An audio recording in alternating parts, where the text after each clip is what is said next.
Bonjour à toutes et à tous, je suis content de vous retrouver aujourd'hui pour vous parler d'un merveilleux ingrédient beauté au naturel, c'est bien sûr le gel d'aloe vera. Alors ce gel, vous le connaissez, hein, ce gel, il se présente, vous voyez, à nous comme ça, souvent dans des tubes ou des flacons. Il est relativement facile à appliquer pur sur la peau. Mais peut-être que vous ne savez pas comment il est fabriqué. Alors tout d'abord, retour sur la plante. Cette plante d'origine semi-désertique, elle contient un suc très intéressant, plein de polysaccharides, de minéraux, de vitamines. Et lorsqu'on va détailler les feuilles de cette plante, eh bien regardez, on obtient quoi? Une espèce de pulpe épaisse à l'intérieur et un gel plus visqueux à l'extérieur.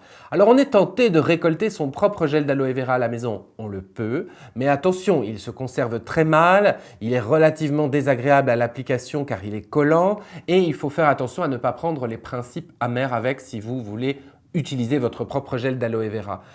En réalité, les marques cosmétiques vont récolter la pulpe à l'intérieur de la feuille ainsi que le gel visqueux, vont presser tout ça pour obtenir un jus d'aloe vera et ensuite l'épaissir avec des gommes végétales par exemple. Et lorsque ce jus d'aloe vera sera épaissi, on obtiendra le fameux gel d'aloe vera qui donc, vous le comprenez, est en fait du sucre, du jus d'aloe vera qu'on a épaissi si possible naturellement. Comment utiliser le gel d'aloe vera? Ce qui est super, c'est qu'on peut l'utiliser de plein de façons. Tout d'abord, pur, hein.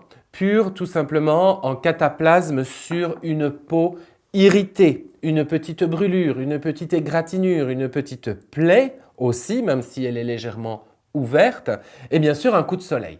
Donc dans ce cas-là, on applique une couche relativement généreuse d'aloe vera, on laisse gentiment le produit pénétrer et ensuite l'autre partie du produit s'évaporer.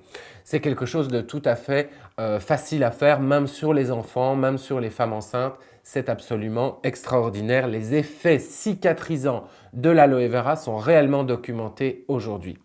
Alors, si vous l'utilisez pur comme je viens de le faire, évitez quand même de l'appliquer pur sur le visage parce que sinon, il va, en s'évaporant, dessécher un petit peu, boulocher comme on dit, il risque de faire des petits plis dans la peau qui seront assez désagréables et puis en plus ça tire pas mal lorsque ça sèche. Donc c'est adapté pur à l'usage cutané sur le corps, sur les plaies, sur les égratignures, sur les petites brûlures légères, mais ça va s'arrêter là en fait. Utilisez-le après une exposition au soleil, après une épilation, après une écorchure, mais ne l'utilisez pas forcément comme ça pour en faire un soin de beauté quotidien.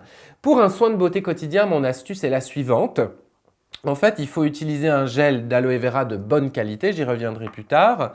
Et idéalement, on prélève une petite quantité de gel d'aloe vera qu'on va mélanger directement avec moitié moins d'huile végétale. Alors, grâce aux acides gras de l'huile végétale, on aura un taux de pénétration bien supérieur, on aura aussi une meilleure hydratation de la peau et là, ce que je viens de faire, c'est tout à fait idéal comme soin de jour slow cosmétique en fait, un retour à l'essentiel pour la peau mixte, pour la peau grasse, c'est vraiment super parce que cette émulsion minute faite dans les mains va protéger votre peau des chauds, des froids de l'extérieur, apaiser mais aussi réhydrater en profondeur. Alors, je disais que pour tout usage du gel d'aloe vera, il faut faire très attention à la qualité du gel d'aloe vera. Alors vous avez aujourd'hui du gel d'aloe vera en pharmacie, en magasin bio sur internet, partout.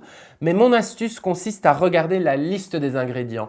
Si votre gel d'aloe vera comme celui-ci vous dit 96%, c'est très bien mais ça ne veut rien dire. Il faut regarder quel est le premier ingrédient de la formule.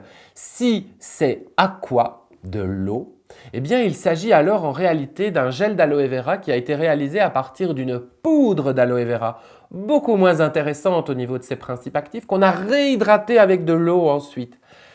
Retenez donc, une bonne formule de gel d'aloe vera cosmétique commence toujours par le mot aloe vera ou aloe barbadensis miller, c'est-à-dire le nom de la plante. Ici, j'ai une très bonne marque dans la main qui nous propose, vous voyez, un gel d'aloe vera qui commence vraiment par le suc de l'aloe vera, les épaississants et les conservateurs venant après dans la formule. Voilà, j'espère que grâce à ces petites astuces, non seulement vous ferez les bons choix pour de bons gels d'aloe vera, mais que vous aurez aussi appris à utiliser le gel d'aloe vera correctement. C'est un incontournable dans votre trousse beauté au naturel.